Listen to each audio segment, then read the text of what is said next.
La lluvia caía con insistencia sobre las calles empedradas de Medellín, convirtiendo el barrio de la Candelaria en un laberinto de charcos y sombras. El aire olía a tierra mojada y a humo de las chimeneas improvisadas, donde las familias luchaban por encender fogatas con madera húmeda. En una casa de adobe agrietado, al final de un callejón estrecho, Elena se acurrucaba en un colchón raído, con su hijo de 6 meses, Mateo, pegado a su pecho. El bebé lloriqueaba suavemente, su carita arrugada por el frío que se colaba por las rendijas de las paredes. Elena, de apenas 22 años, tenía los ojos hundidos por noches de insomnio y el cabello negro desordenado, cayendo en mechones sobre su rostro pálido. Vestía una blusa desteñida y una falda larga que había sido de su madre, ahora remendada con hilos gruesos. La casa era un caos de pobreza, platos sucios apilados en una mesa coja, ropa tendida en cuerdas que cruzaban el techo bajo, y un radio viejo que sintonizaba boleros tristes, como si la música pudiera ahuyentar la miseria. Elena mecía a Mateo con movimientos automáticos, susurrándole promesas que no sabía si podría cumplir. «Shh, mi amor, mamá está aquí», murmuraba, mientras las lágrimas se mezclaban con el sudor en su frente. Habían pasado 3 meses desde que su esposo, un mototaxista, había muerto en un accidente en las carreteras sinuosas de las afueras. Un camión cargado de café lo había embestido, y con él se fue el único ingreso que mantenía a flote a la familia. Elena había intentado vender arepas en el mercado, pero la competencia era feroz, y con un bebé en brazos, apenas juntaba lo suficiente para un poco de leche en polvo. En la habitación contigua, separada por una cortina raída, su familia discutía en voz baja pero acalorada. Su padre, don Ramiro, un hombre de 50 años con la espalda encorvada por años de trabajo en las fincas de café, fumaba un cigarrillo liado con papel de periódico. Su madre, doña Rosa, removía una olla de sopa aguada en un fogón de leña. Y allí estaba también su hermano mayor, Carlos, de 28, con las manos callosas de tanto cargar sacos en el puerto improvisado del río. Los 3 formaban un círculo tenso alrededor de una mesa improvisada con cajones de fruta. «No hay salida, mijo», dijo don Ramiro con voz ronca, exhalando humo que llenaba la habitación como una niebla gris. «La deuda con el prestamista crece cada día. Si no pagamos, vendrán y nos quitarán todo. La casa, las gallinas, hasta el colchón donde duerme Elena con el niño». Doña Rosa se limpió las manos en su delantal manchado, sus ojos enrojecidos por el llanto contenido. ¿Pero venderla? ¿A él? Es una locura, Ramiro. Elena es nuestra hija, no una mercancía. Y con el bebé. Dios mío, ¿qué dirá la gente? Su voz se quebró recordando las historias que corrían por el barrio sobre el hombre al que llamaban el rey Lican. No era un rey de cuento, sino un apodo ganado en las sombras del bajo mundo de Medellín, Javier Lican, un empresario implacable que controlaba el comercio de esmeraldas y tierras en las veredas cercanas. Decían que su apellido venía de un ancestro europeo, pero su reputación era de lobo, astuto, solitario y feroz cuando se trataba de sus intereses. Vivía en una hacienda fortificada en las montañas, rodeado de hombres armados, y coleccionaba mujeres como trofeos, ofreciendo sumas exorbitantes a familias desesperadas. Carlos golpeó la mesa con el puño, haciendo temblar las tazas vacías. «¿Y qué opción tenemos, mamá? Elena no come, el niño llora de hambre. Lican ofrece 100 millones de pesos, suficiente para pagar las deudas, comprar una parcela y empezar de nuevo. Él quiere una mujer joven, fuerte, para su casa. Dice que el niño no es problema. Lo criará como propio. Es un trato, no una condena eterna». Doña Rosa se cubrió la cara con las manos, sollozando en silencio. Recordaba a Elena de niña, corriendo por los patios con flores en el pelo, soñando con ser maestra en la escuela del barrio. Ahora, esa misma niña era una viuda con un hijo, atrapada en la red de la pobreza que asfixiaba a tantos en Medellín. La ciudad, con sus colinas verdes y sus ríos caudalosos, era hermosa desde lejos, pero en los barrios bajos como este, la belleza se perdía en la lucha diaria contra el hambre y la violencia. Elena, que había oído fragmentos de la conversación a través de la cortina, sintió un nudo en la garganta. Se levantó despacio, sosteniendo a Mateo con firmeza, y entró en la habitación. El bebé se calmó un poco al sentir el calor de su cuerpo, pero Elena temblaba. «Papá, ¿de qué hablan? ¿Vender? ¿A mí?» Su voz era un hilo frágil, los ojos muy abiertos, reflejando el terror que le atenazaba el pecho. Don Ramiro apagó el cigarrillo en un plato sucio y la miró con culpa. «Hija, no es lo que piensas. Laikan. Él es un hombre de palabra. Te dará una vida mejor, comida, ropa, un techo sólido. Y al niño, educación. Aquí nos morimos todos. La familia te necesita, Elena. Es por el bien de todos». Ella negó con la cabeza, las lágrimas cayendo libremente ahora. «Soy una persona, papá, no una yegua para reproducir. Mateo es mi hijo, no un paquete que entrego. ¿Cómo pueden siquiera pensarlo?» Se acercó a su madre, buscando consuelo, pero doña Rosa solo la abrazó, murmurando disculpas entre sollozos. Carlos se puso de pie, su rostro endurecido por la resignación. «Mañana viene el emisario de Laikan. Han pagado el anticipo, 20 millones ya en nuestras manos. Compra leche para el niño, Elena. Es lo que hay». La noche cayó como un manto pesado sobre la casa. Elena se sentó en el umbral, mirando la lluvia que lavaba las calles vacías. El barrio dormía inquieto, con perros ladrando a lo lejos y el rumor distante de motos en las avenidas principales. Mateo se durmió en sus brazos, su respiración rítmica un recordatorio de lo frágil que era su mundo. Elena pensó en huir, en tomar un bus hacia Bogotá o Cali, pero ¿con qué dinero? ¿A dónde iría una mujer sola con un bebé? La ciudad la había masticado antes. El duelo por su esposo la había dejado vulnerable, y ahora esta traición familiar la rompía por dentro. Al amanecer, el sol asomó tímidamente entre las nubes, tiñendo las colinas de un verde intenso. Un carro negro, reluciente bajo la llovizna residual, se detuvo frente a la casa. Dos hombres bajaron, uno alto y fornido, con una cicatriz en la mejilla, el otro, más delgado, portando un maletín. Eran los enviados de Laikan.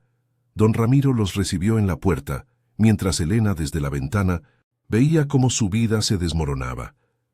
«Firma aquí», dijo el del maletín, extendiendo un papel amarillento. «La señora y el niño serán trasladados hoy a la hacienda. El rey Laikan espera su llegada». Elena apretó a Mateo contra su pecho, el corazón latiéndole con fuerza. No había escapatoria. La familia la había vendido, y el mundo, cruel y real, no ofrecía milagros. Solo el eco de la lluvia y el peso de un futuro incierto en las montañas. El carro negro serpenteaba por las carreteras empinadas que subían desde Medellín hacia las veredas de las montañas. Elena se aferraba a Mateo en el asiento trasero, el bebé inquieto por el traqueteo del motor y el olor a cuero nuevo que impregnaba el vehículo. El hombre fornido con la cicatriz conducía en silencio, sus ojos fijos en el camino resbaladizo por la llovizna que persistía. El del maletín, sentado a su lado, revisaba papeles con una expresión impasible, como si transportar a una mujer y su hijo como mercancía fuera rutina diaria. Fuera, las colinas se desplegaban en capas de verde intenso, salpicadas de cafetales que trepaban por las laderas. El aire se volvía más fresco, cargado de aroma a tierra húmeda y flores silvestres, pero para Elena todo era un borrón de ansiedad que le oprimía el pecho. «¿A dónde nos llevan exactamente?», preguntó ella con voz temblorosa, rompiendo el silencio. Mateo gimoteó, y ella lo meció instintivamente, cubriéndolo con la manta raída que había traído de casa. El del maletín levantó la vista, ajustándose las gafas. «A la hacienda El Lobo, señora. El señor Laikan la espera allí. No se preocupe, el niño estará bien cuidado. Hay nodrizas y todo lo necesario». Elena mordió su labio, conteniendo las palabras que bullían en su interior. «Bien cuidado», como si fueran animales en una granja. Recordaba las historias del barrio. Laikan, un hombre de 45 años, viudo él mismo, que había amasado una fortuna en el negocio de las esmeraldas. Decían que su primera esposa había muerto en un accidente sospechoso, y desde entonces buscaba herederas para su linaje, comprando lealtad con dinero. No era un monstruo de película, sino un hombre real, forjado en la dureza de las montañas antioqueñas, donde la ley se doblegaba ante el poder del oro verde. Elena miró por la ventana, viendo cómo el barrio de la Candelaria se perdía en la distancia, un nudo de dolor en su garganta. Su familia. ¿Cómo pudieron? El anticipo de 20 millones ya debía estar en sus manos, comprando leche y pagando deudas, mientras ella enfrentaba lo desconocido. El viaje duró 2 horas, con curvas que le revolvían el estómago. Mateo se durmió al fin, su cabecita apoyada en el hombro de Elena, pero ella no podía cerrar los ojos. Pensaba en su esposo, en las noches en que él la abrazaba riendo, prometiendo una vida mejor lejos de la pobreza. Ahora, todo eso era un eco lejano, reemplazado por el rugido del motor y el peso de la traición. ¿Y si resisto? ¿Si huyo en la hacienda? Se preguntaba, pero el aislamiento de las montañas la aterrorizaba. No había buses ni vecinos solidarios aquí arriba, solo la selva espesa y los hombres de Lycan. Al fin, el carro entró por un portón de hierro forjado, flanqueado por muros altos coronados de alambre. La hacienda se extendía como un reino privado, una casa principal de piedra blanca con balcones de madera tallada, rodeada de jardines meticulosos y establos donde relinchaban caballos pura sangre. El sol de la tarde filtraba nubes grises, pintando todo de un dorado efímero, pero el viento traía un frío que calaba los huesos. Un sirviente uniformado abrió la puerta del carro, inclinándose con respeto. «Bienvenida, señora. El señor la espera en el salón». Elena bajó con Mateo en brazos, sus piernas débiles como gelatina. El del maletín le entregó una bolsa con algo de ropa y pañales que habían comprado en el camino. «Ordene lo que necesite, hay una habitación preparada». Luego se marcharon sin más, dejando que otro hombre la guiara por un sendero de grava hacia la entrada principal. El interior de la hacienda era un mundo aparte, pisos de mármol pulido, lámparas de cristal que colgaban del techo alto, y retratos de ancestros europeos en las paredes. Olía a madera de cedro y a café recién molido, un contraste brutal con el hedor a humedad de su casa en el barrio. Elena avanzaba con el corazón desbocado, el eco de sus pasos resonando como un juicio. La llevaron a un salón amplio, con ventanales que daban a las montañas, donde un hombre esperaba de pie junto a una chimenea crepitante. Javier Licán era imponente, alto, de hombros anchos, con el cabello oscuro salpicado de canas y una barba recortada que acentuaba su mandíbula cuadrada. Vestía una camisa de lino blanca arremangada, revelando antebrazos fuertes, marcados por cicatrices de trabajo en las minas. Sus ojos, de un verde intenso como las esmeraldas que traficaba, la escrutaron con una mezcla de posesión y curiosidad. No era el villano de las habladurías, parecía un patrón de finca, confiado y calculador. «Así que tú eres Elena», dijo con voz grave, profunda como el rumor de un río caudaloso. Se acercó despacio, deteniéndose a 1 metro, sin tocarla. «¿Y este? El Principito». Extendió una mano hacia Mateo, pero Elena retrocedió instintivamente, apretando al bebé contra su pecho. «No me toque», murmuró ella, la voz quebrada pero firme. «No soy de su propiedad aún, mi familia. Ellos firmaron, pero yo no». Lycan sonrió levemente, una curva en los labios que no llegaba a sus ojos. «Tienes fuego, eso me gusta. No soy un salvaje, Elena. Esto es un acuerdo. Te doy seguridad, un futuro para ti y el niño. A cambio, entras en mi mundo. No hay cadenas, pero hay expectativas». Señaló un sofá de terciopelo. «Siéntate. El niño debe tener hambre. Traigan leche». Una sirvienta entró con una bandeja, un biberón tibio, pañales limpios y una manta suave. Elena dudó, pero el llanto de Mateo la obligó a ceder. Lo alimentó allí mismo, bajo la mirada de Lycan, sintiendo la humillación quemarle las mejillas. «Mi esposo murió hace 3 meses», dijo al fin, para romper el silencio opresivo. «No soy una viuda que busca refugio, solo sobrevivir». Él asintió sirviéndose un trago de aguardiente en un vaso de cristal. La vida en Medellín es dura. Lo sé bien. Crecí en un barrio como el tuyo, cargando sacos de café antes de los 10. Pero aquí arriba las reglas cambian. Te daré tiempo para adaptarte. Mañana conocerás la hacienda, los cafetales, las minas de esmeraldas. Mateo crecerá con educación, caballos, todo lo que tu familia no pudo darte. Elena lo miró, buscando mentiras en su rostro, pero solo vio una determinación fría. ¿Y si me niego? ¿Me deja ir? Lycan se acercó un paso, su presencia llenando el salón. El contrato está firmado, pero no soy de los que fuerza. Prueba mi mundo una semana. Si no te convence, discutimos. Hizo una pausa, observando al bebé que chupaba con avidez. Luego murmuró para sí, casi inaudible: «Gané reina y príncipe hoy». Pero Elena lo oyó, y un escalofrío la recorrió. No era un juego, era su realidad ahora. La noche cayó sobre la hacienda, con estrellas brillando en un cielo despejado por fin. Elena fue llevada a una habitación espaciosa, con cama de dosel y vistas a las montañas. Mateo durmió plácidamente en una cuna nueva, pero ella veló, el corazón latiendo con rabia y miedo. Mañana enfrentaría lo que viniera: las minas, los sirvientes, el hombre que la había comprado. En su mente juró resistir, por su hijo, por el recuerdo de su esposo. La montaña era hermosa pero traicionera, y Elena sabía que su verdadera batalla apenas comenzaba.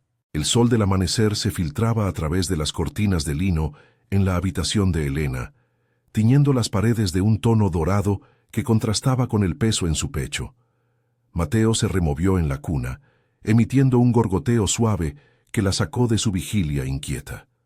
Había pasado la noche dando vueltas en la cama amplia, el colchón mullido, un lujo que se sentía como una trampa. El aroma a jazmines del jardín subía por la ventana entreabierta, mezclado con el fresco de las montañas que le erizaba la piel. Se levantó despacio, sus pies descalzos hundiéndose en la alfombra tejida, y tomó al bebé en brazos. «Buenos días, mi vida», susurró besando su frente regordeta. Mateo la miró con ojos curiosos, ajeno al torbellino que azotaba el alma de su madre. Un golpe suave en la puerta anunció a la sirvienta que había visto la noche anterior. Una mujer de unos 40 años, con el cabello recogido en un moño apretado y un uniforme negro impecable. Se llamaba Marta, según le había dicho brevemente al dejar la bandeja. «Señora, el desayuno está listo en el comedor pequeño. El señor Lycan la espera para mostrarle la hacienda después». Su voz era neutra, como si recitara una rutina, pero en sus ojos castaños Elena detectó una pizca de compasión, o quizás solo era su imaginación desesperada por un aliado. Elena se lavó la cara en el baño adjunto, un espacio de azulejos blancos y agua caliente que corría sin fin, otro mundo comparado con el balde helado de su casa en la Candelaria. Se puso un vestido sencillo que Marta había dejado, algodón azul, limpio y holgado, que le llegaba a las rodillas. No era suyo, pero al menos no olía a pobreza. Bajó las escaleras de madera crujiente, guiada por el olor a arepas y café recién colado que flotaba en el aire. El comedor era una sala luminosa, con una mesa de roble bajo un ventanal que enmarcaba las colinas cubiertas de niebla matutina. Javier Lycan ya estaba allí, de pie junto a una jarra humeante, vestido con pantalones de trabajo y una camisa a cuadros que lo hacía parecer menos el rey de las sombras y más un hacendado práctico. «Siéntate, Elena», dijo él, señalando una silla con gesto casual. No había sirvientes revoloteando, solo ellos dos y el bebé en su regazo. Sirvió café en una taza de porcelana, negro y fuerte, como el que tomaba en Medellín. «Dormiste poco, se nota en tus ojos. La montaña puede ser implacable al principio, pero te acostumbras». Ella tomó la taza, el calor reconfortante en sus manos frías, pero no bebió. Mateo jugaba con un mechón de su cabello, y eso le dio fuerzas para hablar. «No vine por gusto, señor Lycan. Mi familia me traicionó por dinero. ¿Cuánto tiempo cree que durará esta farsa antes de que me rebele?» Su voz salió más firme de lo que esperaba, con el acento paisa que arrastraba las sílabas, marcado por el dolor. Él se sentó frente a ella, cortando una arepa en trozos y untándola con queso fresco. No es farsa, Elena. Es supervivencia, como la mía. Come algo. El niño necesita que estés fuerte. Hizo una pausa, masticando despacio, sus ojos verdes fijos en Mateo. Yo perdí a mi esposa hace 5 años, un derrumbe en la mina de esmeraldas. Quedé solo construyendo esto de la nada. No busco una esclava, busco una compañera. Tu familia vio en mí una salida. Tú verás lo mismo, con el tiempo. Elena mordió un pedazo de arepa, el sabor salado y casero trayéndole un flash de su madre en la cocina de adobe. Lágrimas picaron en sus ojos, pero las contuvo. Compañera, me compró como a una mula de carga. ¿Qué espera de mí? ¿Que olvide a mi esposo, que finja ser su mujer? Mateo balbuceó, y ella lo acunó, el movimiento calmándola un poco. Lycan se inclinó hacia adelante, su voz bajando a un tono confidencial. No finjas nada, sé honesta. Hoy te muestro la hacienda, los cafetales que dan vida a esto, las minas donde saqué mi fortuna. Verás que no soy el monstruo del barrio. ¿Y el niño? Mateo, ¿verdad? Crecerá aquí, con maestros de Medellín, que suben una vez por semana, no como en ese agujero de la Candelaria, donde el hambre lo devora todo. Terminado el desayuno, él la llevó afuera, el sol ahora disipando la niebla y calentando la grava bajo sus pies. La hacienda bullía de actividad. Peones cargando sacos de café verde en mulas, mujeres en el lavadero enjuagando ropa con risas ahogadas. El aire olía a tierra fértil y a jazmín salvaje, con el rumor de un riachuelo cercano que serpenteaba entre los árboles de guayaba. Lycan caminaba con paso seguro, señalando los cafetales que trepaban por las laderas. Estas plantas son como la gente de Antioquia, resisten tormentas, dan fruto en la adversidad. Elena lo seguía, empujando un carrito improvisado para Mateo, que observaba todo con ojos grandes. El bebé reía ante un perrito mestizo que correteaba, y por un instante, Elena sintió un alivio fugaz, como si la belleza de las montañas pudiera curar su herida. Llegaron a la mina, un túnel excavado en la roca roja, custodiado por hombres con cascos y linternas. Lycan entró primero, invitándola a asomarse. Aquí encontré las primeras esmeraldas, verdes como el valle, pero no todo es gloria. Un mal paso y te entierras vivo. Su tono se ensombreció, recordando quizás su pérdida. Elena retrocedió, el polvo y la oscuridad recordándole la muerte de su esposo en la carretera. ¿Por qué me cuenta esto? ¿Para asustarme más? No, para que veas la verdad. Mi mundo es duro pero real. Tú traes algo que necesito, juventud, un hijo que herede esto. A cambio, te doy protección. La miró directamente, y por primera vez Elena vio grietas en su armadura, soledad en esos ojos, no solo posesión. De regreso a la casa, el mediodía trajo calor sofocante, y Mateo lloriqueó por el sueño. Marta lo tomó para una siesta, dejando a Elena sola con Lycan en el porche. Él sirvió limonada fresca, el hielo crujiendo en el vaso. Tu familia llamó esta mañana. Están bien. El dinero les compró una parcela en las afueras. Dicen que te extrañan. Elena sintió una punzada de rabia. Extrañan, me vendieron como ganado. Si pudiera, bajaría ahora mismo y los confrontaría.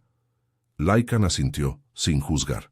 La ira es natural. Pero quédate la semana, como dije. Prueba. Si huyes, ¿a dónde? Las carreteras son traicioneras, y Medellín te masticaría de nuevo. Ella no respondió, mirando las montañas que se extendían como guardianes implacables. El viento trajo el eco de un pájaro, y en su mente planeaba. Observar, ganar tiempo, buscar una salida. Pero el peso de Mateo, durmiendo en la cuna, la anclaba. La batalla era interna ahora, un tira y afloja entre supervivencia y dignidad. La tarde se deslizó en una rutina forzada.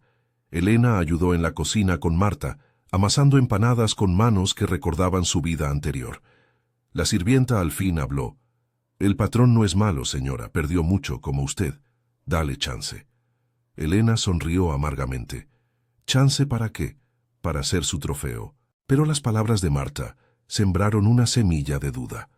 Al atardecer, mientras el sol pintaba las colinas de naranja, Lycan se unió a ellas en la mesa, compartiendo historias de su infancia en un barrio pobre, riendo por primera vez con un chiste sobre mulas tercas. Elena escuchó, el corazón dividido, odio por el hombre que la compró, y un hilo tenue de empatía por el huérfano que había escalado aquellas montañas. La noche cayó con estrellas punzantes y Elena acostó a Mateo, susurrándole promesas de libertad. La hacienda dormía, pero su mente bullía. Mañana traería más pruebas, más obstáculos.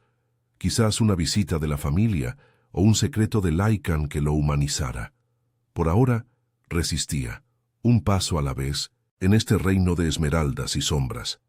El mediodía siguiente trajo un calor pegajoso que se adhería a la piel como una segunda capa, haciendo que el aire de la hacienda pareciera espeso y cargado de promesas rotas. Elena caminaba por el sendero que bordeaba los cafetales, con Mateo atado a su pecho en una tela improvisada que Marta le había prestado. El bebé chapoteaba con las manitas contra el vestido de algodón, ajeno al sudor que perlaba la frente de su madre. Las plantas de café se extendían en filas ordenadas, sus hojas verdes brillando bajo el sol implacable, y el zumbido de las abejas se mezclaba con el canto distante de un torrente que bajaba de las alturas. Pero para Elena, la belleza era un velo delgado sobre la jaula dorada en la que se encontraba. Cada paso le recordaba la distancia de Medellín, kilómetros de curvas traicioneras que separaban su pasado de este presente forzado. Lycan la había dejado sola esa mañana, diciendo que tenía asuntos en la mina, pero no antes de invitarla a explorar con uno de los peones, un hombre llamado Tomás, que la guiaba ahora con pasos torpes y una sonrisa tímida. «La hacienda es grande, señora», le explicó él, quitándose el sombrero de paja para enjugarse el sudor.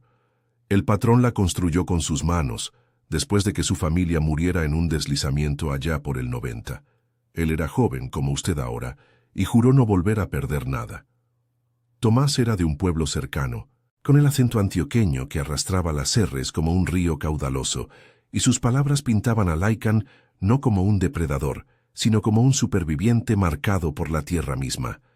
Elena asintió, pero su mente bullía de dudas. ¿Y las mujeres? ¿Cuántas han venido antes como yo, vendidas por deudas? La pregunta salió afilada, impulsada por la rabia que no la abandonaba desde la noche anterior. Recordaba el murmullo de Lycan: «Gané reina y príncipe hoy». Palabras que la reducían a un trofeo, a una extensión de su imperio de esmeraldas. Tomás se detuvo junto a un árbol de guayaba, donde frutos maduros colgaban pesados. Arrancó uno y se lo ofreció, su rostro ensombreciéndose. «No muchas, y ninguna como usted. La anterior». Y se fue después de un año, con dinero propio. El patrón no retiene a la fuerza, es su orgullo. Pero la montaña cambia a la gente, señora. Le da tiempo para pensar. Él cortó el guayaba con un machete, el jugo dulce chorreando por sus dedos callosos. Elena mordió un pedazo, el sabor ácido despertando un hambre que no sabía que tenía, pero también un nudo en la garganta. ¿Cuánto tiempo podría resistir antes de que el aislamiento la doblegara? De regreso a la casa, el calor cedió ante una brisa que anunciaba tormenta. Nubes grises se amontonaban sobre las cumbres, y el trueno retumbó como un presagio. Marta la recibió en la cocina removiendo una olla de sancocho que burbujeaba con trozos de yuca y carne de res. «Siéntese, Elena. El niño debe comer». La sirvienta había pasado de señora a su nombre en un gesto de familiaridad que sorprendió a Elena, como si reconociera en ella a una igual atrapada en el engranaje de la hacienda. Mientras Mateo mamaba de un biberón de leche fresca, Marta habló en voz baja, sus manos expertas picando cebolla que llenaba el aire de un aroma picante. El patrón perdió a su hija en ese derrumbe, junto a la esposa. No ha sido el mismo desde entonces. Usted con el niño. Le remueve algo. No es solo negocio. Elena sintió una punzada de empatía no deseada, pero la apartó como a una espina. Empatía no borra el hecho de que me compró. Mi familia. ¿Llamaron de nuevo? Su voz tembló imaginando a don Ramiro contando billetes mientras ella luchaba por no quebrarse. Marta negó con la cabeza, sirviendo el sancocho en un plato hondo. No hoy, pero el patrón mencionó una visita pronto, quizás para ver cómo se adapta. La tormenta estalló entonces, la lluvia azotando los tejados de zinc con furia, convirtiendo el patio en un lodazal. Elena comió en silencio, el calor del plato reconfortándola por un instante, pero el aislamiento la oprimía. Mateo se durmió en sus brazos, su respiración un ritmo suave contra el caos exterior. ¿Cómo podía construir una vida aquí, cuando cada mirada de Lycan la hacía sentir expuesta, como una esmeralda tallada a la fuerza? Horas después, cuando la lluvia amainó a un goteo persistente, Lycan regresó empapado, su camisa pegada al torso revelando músculos tensos por el esfuerzo. Entró en la cocina sin ceremonias, sacudiéndose el agua como un perro mojado, y sus ojos buscaron a Elena de inmediato. La mina tuvo un problema, un socavón menor, pero suficiente para recordarme lo frágil que es todo. Se sirvió un plato de sancocho, sentándose frente a ella con un suspiro. El vapor subía entre ellos, un velo temporal que suavizaba las aristas de su tensión. Elena lo observó, notando las líneas de fatiga en su rostro, las gotas de lluvia que aún perlaban su barba. Frágil. Usted construyó esto sobre deudas ajenas, como la mía. Las palabras salieron duras, pero su tono había perdido algo de filo, suavizado por las historias que Tomás y Marta habían tejido. Él masticó despacio, sus ojos verdes fijos en el plato. Sí, lo hice, pero no sobre deudas, sobre necesidades. Tu familia no es la primera en ver en mí una salida. Mi propia madre vendió joyas para que yo estudiara en Medellín, lejos de la pobreza. Volví con conocimiento de minas, y construí. No soy santo, Elena, pero ofrezco más de lo que quito. Hizo una pausa, mirando a Mateo dormido. El niño me recuerda a mi hija, pequeña, con ojos como los tuyos. Si te quedas, no solo sobrevives, floreces. Ella apartó la mirada hacia la ventana, donde la lluvia lavaba las colinas en tonos grises. Un obstáculo se erguía en su mente, la lealtad a su esposo muerto, el fantasma de una vida robada. Pero el apoyo de Marta, la rutina que empezaba a formarse, la hacían dudar. ¿Y si florezco sola? ¿Me deja ir con Mateo sin ataduras? Lycan se levantó, dejando el plato a medio comer, y se acercó a la ventana. Prueba una semana más. Mañana bajamos a Medellín por provisiones. Verás que no te encierro. Su voz era grave, pero había una grieta. Vulnerabilidad en la forma en que sus hombros se encorvaron bajo la camisa húmeda. Elena no respondió, pero en su interior el conflicto crecía. La tormenta había pasado, dejando un arco iris tenue sobre las montañas, un símbolo frágil de posibles pactos. Acostó a Mateo en la cuna, el corazón dividido entre huir y arraigar. La noche se cernía, con el rumor de la lluvia residual y el eco de promesas no dichas. Mañana, el viaje a la ciudad traería caras conocidas, quizás confrontaciones, y Elena sabía que su resistencia se pondría a prueba de nuevo, en las calles que una vez la abandonaron. El sol de la mañana se elevaba perezoso sobre las montañas, disipando las últimas volutas de niebla que se aferraban a las laderas como un velo de dudas. Elena ajustaba la manta alrededor de Mateo en el asiento trasero del carro negro, el bebé inquieto por el movimiento anticipado. El aire fresco de la hacienda aún impregnaba su vestido sencillo, pero el nudo en su estómago le recordaba que bajaban a Medellín, a las calles que la habían escupido como a un hueso mondado. Lycan conducía esta vez, sus manos firmes en el volante, la camisa arremangada revelando antebrazos curtidos por años de sol y esfuerzo. No hablaban mucho. El rugido del motor y el traqueteo de las curvas llenaban el silencio, pero Elena sentía su presencia como una sombra protectora, o quizás solo una ilusión nacida de la fatiga. Las carreteras descendían en espirales empinadas, pasando de cafetales a suburbios que se multiplicaban como hongos en la humedad. Pronto, el verde dio paso al concreto gris de la ciudad, avenidas atestadas de buses roncos, vendedores ambulantes gritando ofertas de mangos y jugos de lulo, y el olor penetrante a fritanga que se colaba por las ventanillas. Medellín bullía con su energía caótica, el Comuna 13 pintado de murales coloridos a lo lejos, pero para Elena era un recordatorio punzante de la traición. «Paramos en el mercado primero», dijo Lycan rompiendo el mutismo. «Necesitas cosas para el niño, pañales, leche, lo que falte». Su voz era práctica, sin el tono posesivo de los primeros días, como si el viaje compartido hubiera suavizado las aristas. Elena asintió, meciendo a Mateo que balbuceaba contra su pecho. El mercado de San Alejo era un laberinto de puestos abarrotados, donde el sol filtraba entre toldos raídos y el aire vibraba con regateos en acento paisa. Lycan cargaba las bolsas con eficiencia, pagando en billetes crujientes que atraían miradas envidiosas. Una vendedora de frutas, una mujer robusta con delantal manchado, reconoció a Elena al instante. «Elena, mi reina, ¿qué te trae por aquí con este caballero? ¿Y el angelito?» Sus ojos se posaron en Lycan con curiosidad, pero Elena solo sonrió tensa, murmurando excusas sobre un paseo. El encuentro la desestabilizó. En la hacienda era una extraña, pero aquí, en las calles empedradas de su barrio, era la viuda vendida, el chisme que corría como reguero de pólvora. Dejaron las provisiones en el carro y se dirigieron al barrio de la Candelaria, el corazón latiéndole con fuerza a Elena. Lycan había insistido en la visita. «Tu familia merece verte bien y tú cerrar ese capítulo». El carro se detuvo frente a la casa de adobe, ahora con una puerta nueva de madera que gritaba el dinero del anticipo. Don Ramiro salió primero, su rostro surcado de arrugas más profundas, fumando un cigarrillo con manos temblorosas. «Hija, Elena», balbuceó, los ojos humedecidos al ver a Mateo. Doña Rosa apareció detrás, secándose las manos en el delantal, su expresión una mezcla de alivio y culpa que le torcía la boca. Carlos estaba en el patio, cargando sacos de tierra para la nueva parcela que habían comprado, pero se detuvo al oírlos, el sudor pegándole la camisa al torso.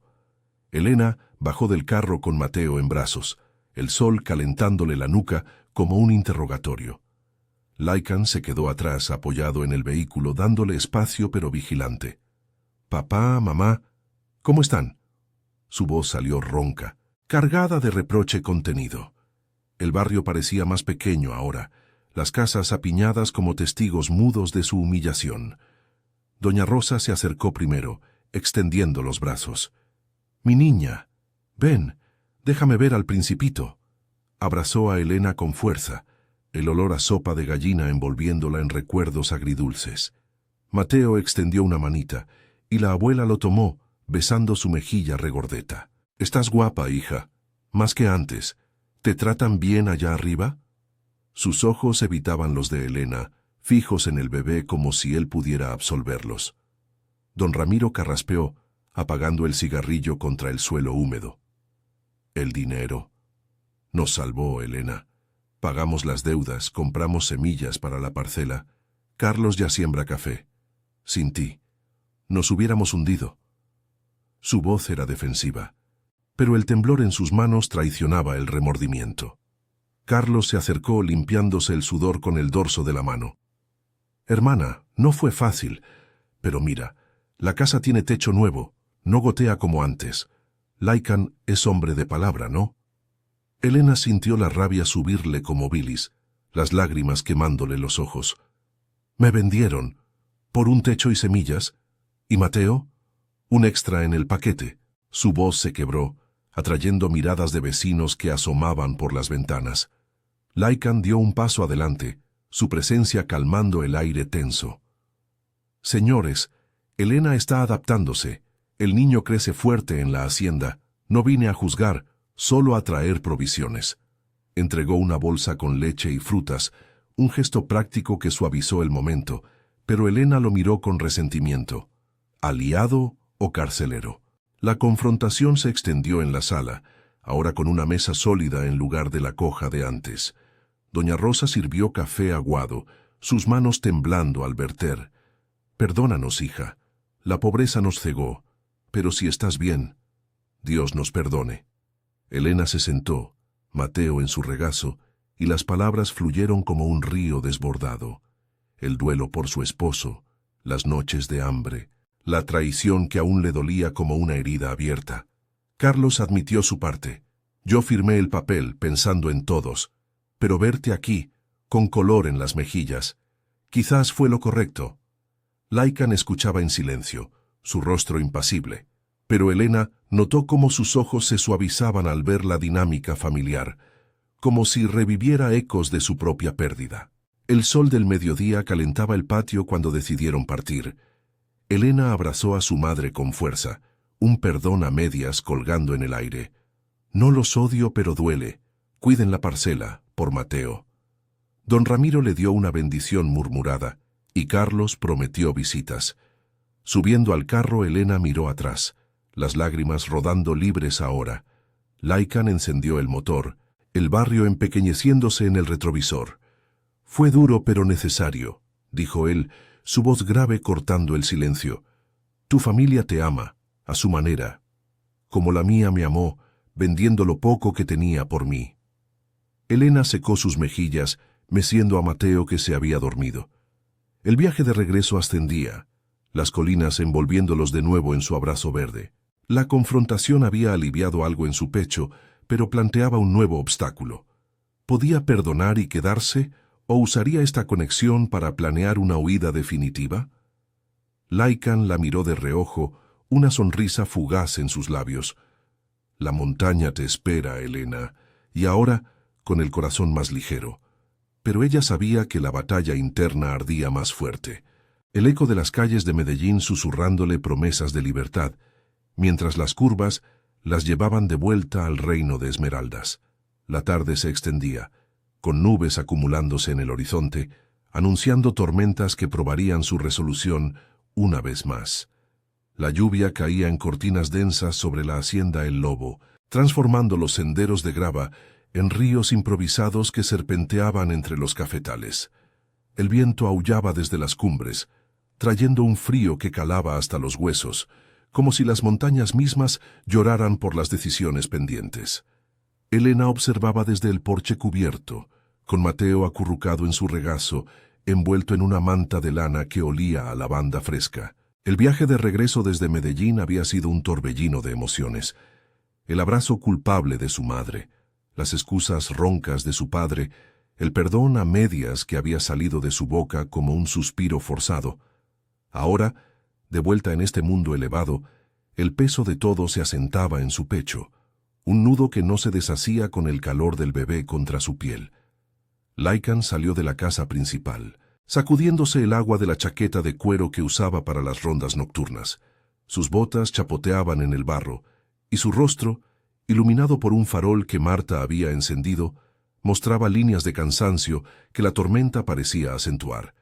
La lluvia complica las minas, hay que reforzar los túneles antes del amanecer, dijo él, deteniéndose a unos pasos de ella. No era una queja, sino una constatación práctica, como si compartir el peso de la hacienda fuera un puente hacia algo más. Elena lo miró, el eco de la confrontación familiar aún fresco en su mente. ¿Y si la tormenta se lleva todo? ¿Incluyéndome a mí? Respondió ella, su voz un hilo tenso entre el desafío y la vulnerabilidad. Mateo se removió, emitiendo un gemido suave, y ella lo meció instintivamente, el movimiento un ancla en la tormenta. Él se acercó, sentándose en el banco de madera a su lado sin invadir su espacio. El aroma a tierra mojada y a su colonia amaderada se mezclaba con el de la lluvia, creando un velo íntimo bajo el techo goteante. No se lleva nada que no quieras soltar, Elena. Tu familia. Vi cómo les costó mirarte, como a mí me costó enterrar a mi esposa y ver cómo el mundo seguía girando sin piedad. Su tono era grave, con ese acento antioqueño que arrastraba las palabras como el río abajo, revelando grietas en su armadura de patrón invencible. Por primera vez, Elena no sintió solo posesión en sus ojos verdes. Había un eco de su propio duelo, un hombre que había escalado montañas solo para encontrar soledad en la cima.